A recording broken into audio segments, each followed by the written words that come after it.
And here's the supplement to Warsaw Debate and Małgorzata Bonikowska and her guest. Stefano, buonasera. Thank you for being with us, for accepting this invitation for a short talk. We are worried. Thank you for the privilege.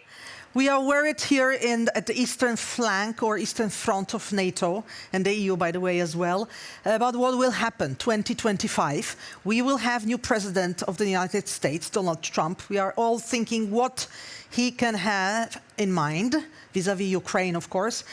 You are an analyst, analyzing also the defense capabilities and NATO. What do you think may happen with the war in Ukraine next year? Well, that's a $1 million question. That's why I'm putting this to you. Well, so there's been a lot of talk about Trump selling out Ukraine to Putin. I don't see that coming, or at least not that quickly. And of course, I hope it doesn't happen, because I think that Trump, after all, does not want to be humiliated. So, in a sense, to lose the war as an American citizen, right? Exactly. He won't be happy to be remembered as the American president that lost Ukraine and that lost to a weaker player like Putin.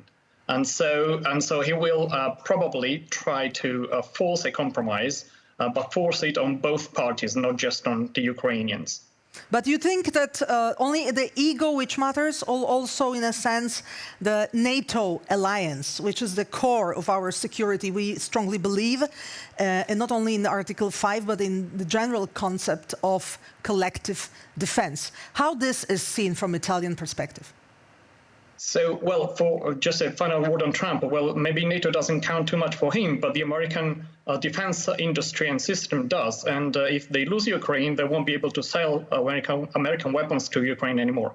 And I don't think that's a good option for those lobbies that actually helped Trump get elected. But this, you are saying that maybe they are not interested in finalizing the war neither.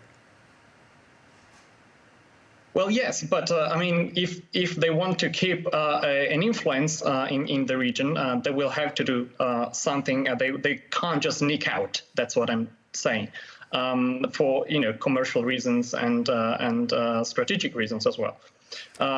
From the Italian perspective, the problem is rather, I would say, the eastern threat from the south. We have been subject to a number of Russian sabotages, like the rest of Europe.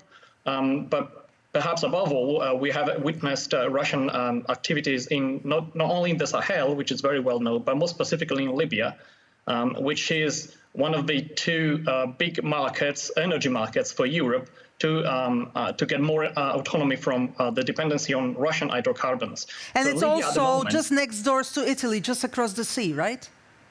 Exactly. So Libya is the epicenter of Russia's African strategy. They are bringing Russian crude to Libya, to the eastern part of the country, where they have the Wagner Group, the Africa Corps, as it is now called, supporting their allies of Khalifa Haftar, and they're having it resold to international market as Libyan crude. So that's one thing they're doing to bypass Western sanctions. And the other thing they're doing, they're actually, through their local friends and supporters and their own mercenaries on the ground, they are stepping up the illicit activities. So through the black markets, they are bringing Libyan fuel out of Libya, so that Libya, think about that, Libya, which is an exporter and a producer of hydrocarbons, is actually importing 40% of its own fuel from Russia, thanks to the fact that Russians are in a position to put Libyan hydrocarbon resources out of the country. What you're trying to tell us at the eastern flank, that southern flank is also important, and that it's not only about military, it's about many different actions Russia can take in order to destabilize us, right? Or somehow, make deals with other players to avoid sanctions. Oh, absolutely. I mean, if Europe is going to keep supporting Ukraine, we need to find alternative sources to supply ourselves. And, Russia isn't in a position to actually shut down Libyan production. They actually did it throughout the summer. There has been ongoing almost entire blockade of Libyan production, thanks to the fact that Russia is in a position to physically go to the terminal and to the oil fields and shut them down. And they have done it. They have done cyber attacks to the Melita complex, which is bringing the Green Stream pipeline, which is bringing gas from North Africa to Europe. So again, this is the eastern threat, which is materializing in the south as well, not to mention migration.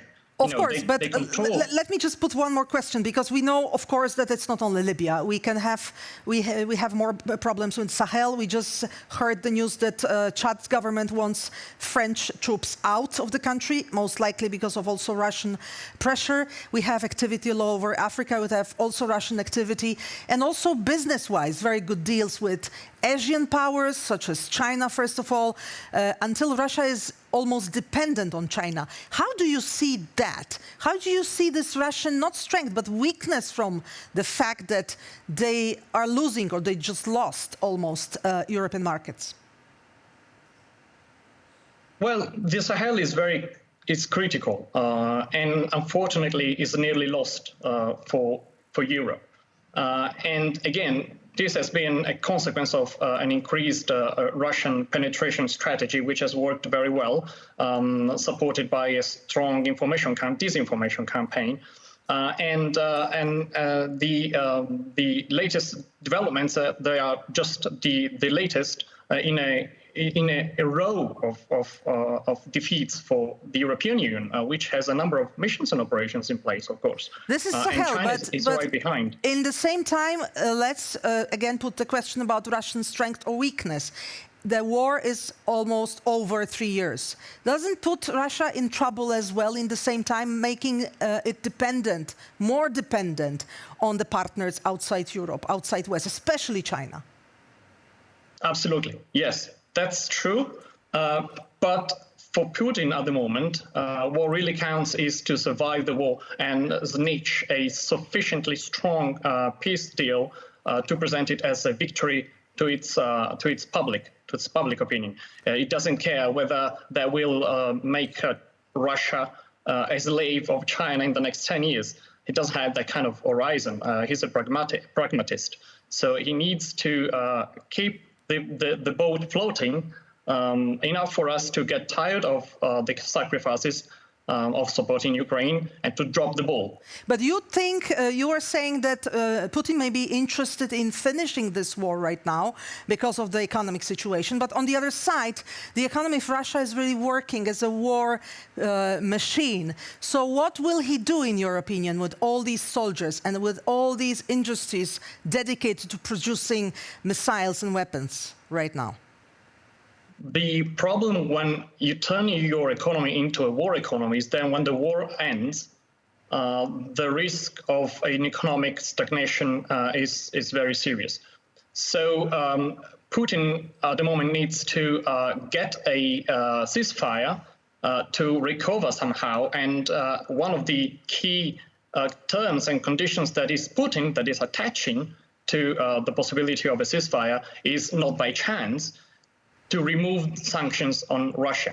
So that is going to be perhaps even more important for him than Ukraine joining NATO, which is another threshold for him. So just to rebuild the economic potential and then attack again, right? That's what you are trying to say? Yes.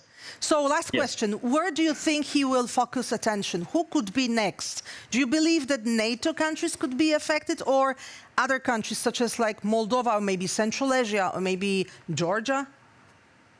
He would go for the smaller fishes, but he's an opportunist. So he will exploit any possible situation. And the problem with NATO is that we have given up deterrence in favor of de-escalation. And that resulted in a number of escalations, in fact, across Europe. And in our budget is always the same. It doesn't increase, depending on the number of crises that are growing up around us. So again, it's about political will and preparedness. But maybe in this regard, Donald Trump's role can be helpful if he pushes us even more than in his first term. Thank you very much, Stefano, for this conversation. Thanks a lot. Thank you very much. My pleasure. Thank you for having me.